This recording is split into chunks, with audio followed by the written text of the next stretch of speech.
So, school's canceled. I need a haircut badly, and I am very, very bored. I absolutely hate my online classes, except for my Glass of Metal Arts class. I saw I had a new assignment, but then I saw it was pretend, and that's pretty lame. But then I got an idea. I should actually make a stained glass window.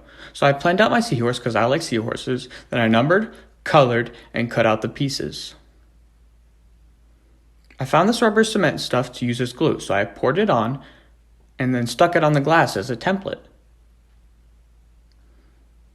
I took my tiny pizza cutter and scored the glass, so the pliers could make a clean cut.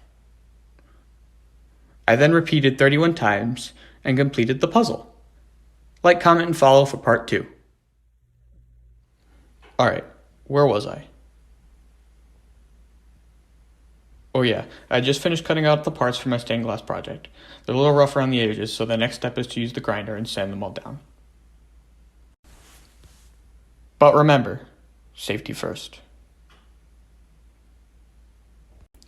I found this random ceiling tile and pinned down my template, and got ready to do the outside border. I put the sponge in so I hopefully don't breathe in glass dust. Hopefully.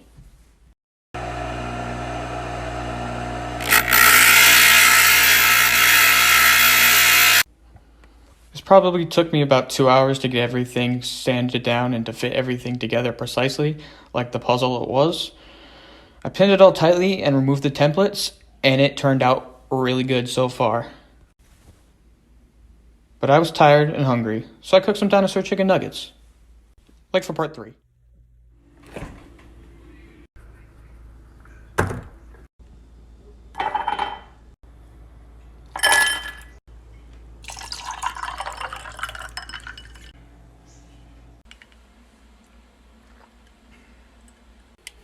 Let's do this.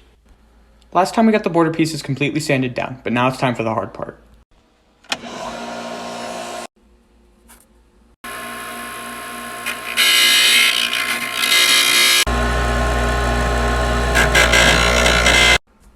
These pieces are a whole lot smaller and harder to get a grip on.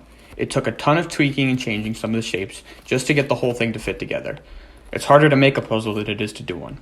Everything is finally put together after hours of work, so I cleaned up my workspace and set up the final step for tomorrow. After a long day of work, I found a leftover brownie in the fridge. It was pretty good. Like to see the final product.